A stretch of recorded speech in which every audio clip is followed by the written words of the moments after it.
ధన్యవాదాలు అధ్యక్ష.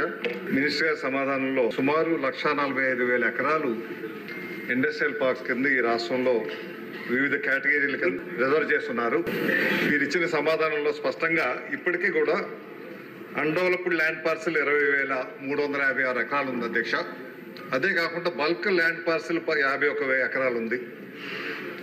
ల్యాండ్స్ ఇవ్వటం అయితే చాలా ఇబ్బంది, హార్ట్ బర్న్గా రైతులు చాలా ఇబ్బంది పడే ఇచ్చే పరిస్థితి ఉందా?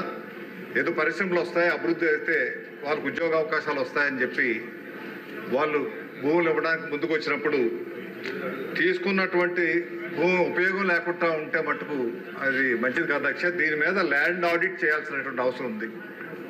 ఎంత ల్యాండ్ అలాట్ చేశారు, ఎప్పుడు అలాట్ చేశారు, అలాట్ చేసినాక వాళ్ళకి ఇచ్చినటువంటి పరిమితి 2-3 సంవత్సరాలు అది పూర్తి చేశారు లేదా, లేకపోతే అది ఎందుకు క్యాన్సిల్ చేయలేదు, ఆడిట్ చేయాలా అధ్యక్ష.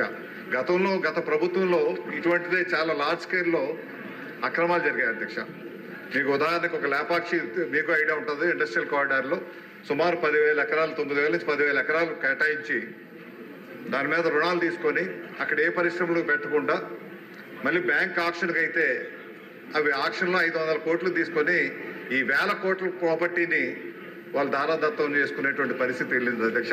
తర్వాత సబ్సిక్వెంట్గా గవర్నమెంట్ ఏదో నిర్ణయాలు తీసుకొని అవి రద్దు చేసే కార్యక్రమం చేసినట్టుంది, అదేమిటో తెలియదు కానీ బట్ అటువంటివి జరగకుండా చూడాల్సినటువంటి అవసరం ఎంతైనా ఉంది అధ్యక్ష.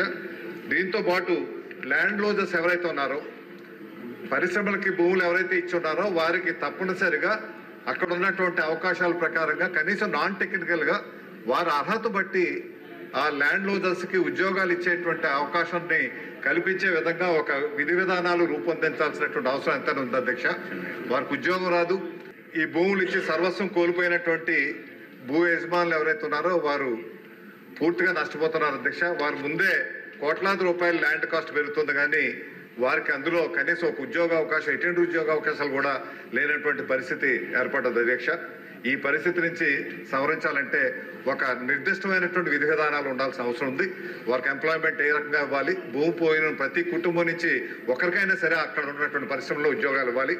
ఇప్పుడు పరిశ్రమలు పెట్టేవారు ఏం చేస్తారంటే స్థానికులకు ఇవ్వకుండా ఆఖరికి అటెండరు, స్వేపరు, చిన్నవి కూడా ఎక్కడో దూర ప్రాంతాల నుంచి తీసుకొని వచ్చి వారికి ఇస్తూ ఉంటే వీరికి చాలా కడుపు మంటగా ఉండే పరిస్థితి వస్తుంది. కాబట్టి దానికి సంబంధించి విధి విధానాలు కూడా ఉండాలి. ఇండస్ట్రియల్ పాలసీతో పాటు అవి కూడా ఉండాల్సినటువంటి అవసరం ఉంది అధ్యక్ష.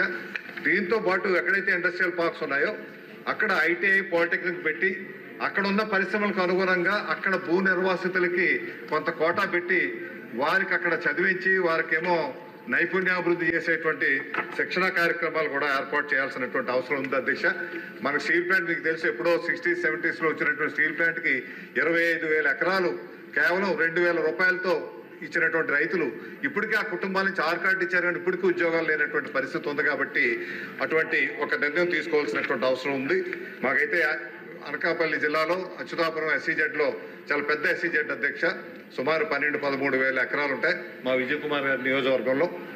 కానీ అక్కడ కూడా భూ నిర్వాసితులకి ఉద్యోగ అవకాశాలు లేనటువంటి పరిస్థితులు ఉన్నాయి అధ్యక్ష. కొత్తగా వచ్చేటువంటి నక్కపల్లిలో కానీ అందువల్ల వాళ్ళకి ఎంప్లాయ్మెంట్ జనరేషను, వారి స్కిల్ ఇంప్రూవ్మెంట్ ప్రత్యేకమైనటువంటి శ్రద్ధ తీసుకొని గవర్నమెంట్ ప్రోగ్రామ్స్ ఎట్టాగా ఉన్నాయి, ఈ ప్రోగ్రామ్స్ వారికి ప్రత్యేకంగా వారికి రిజర్వేషన్ ఇచ్చి వారికి చేయాల్సినటువంటి అవసరం ఎంతైనా ఉందనేసి కోరుకుంటూ మన ఇండస్ట్రియల్ పాలసీలో మనకి నెల్లూరులో ఎట్టాగైతే ఇండస్ట్రియల్ క్లస్టర్ అటు చెన్నైకి దగ్గరగా ఉంటుందనేసి పెట్టాము.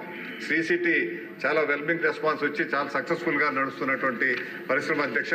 అదేవిధంగా మీకు అనంతపూర్లో కూడా కారిడార్, డిఫెన్స్ కారిడార్ అని, ఎలక్ట్రానిక్ కారిడార్ అని, డ్రోన్ కారిడార్ అని వివిధ రకాలుగా అభివృద్ధి చేయాలని ఎట్టా అనుకుంటున్నారు. అదేవిధంగా శ్రీకాకుళం మీకు భువనేశ్వర్ దగ్గరగా ఉంది కాబట్టి శ్రీకాకుళంలో కూడా అటువంటి మంచి ఇండస్ట్రియల్ కారిడార్ ఏర్పాటు చేసేటువంటి అవకాశం ఉంది అధ్యక్ష. అటువంటి కార్యక్రమాలు కూడా చేయాల్సిందిగా కోరుతూ మరొకటి ముఖ్యంగా మనకి అనకాపల్లి నియోజకవర్గంలో, అనకాపల్లి జిల్లాలో కోడూరులో కానీ ఒకటి రాజుపాలెం ఇండస్ట్రియల్ పార్క్స్ ఉన్న అధ్యక్ష. వాస్తవానికి అయితే మంత్రి గారు చెప్పింది 59 ఎకరాలు కోడూరు, కానీ వాస్తవానికి అక్కడ 400 ఎకరాలు ఉంది అధ్యక్ష, ఇంకా ఉపయోగించుకుంటా ఎక్వైర్ చేసి ఉన్నది. అదేవిధంగా రాజుపాలెం, వల్లూరు దగ్గర కూడా సుమారు 300-400 ఎకరాలు ఉంటుంది అధ్యక్ష. అవి లాజిస్టిక్ పార్క్ చేయాలనేసి గవర్నమెంట్ ఆఫ్ ఇండియా కూడా ప్రతిపాదన పంపించడం జరిగింది.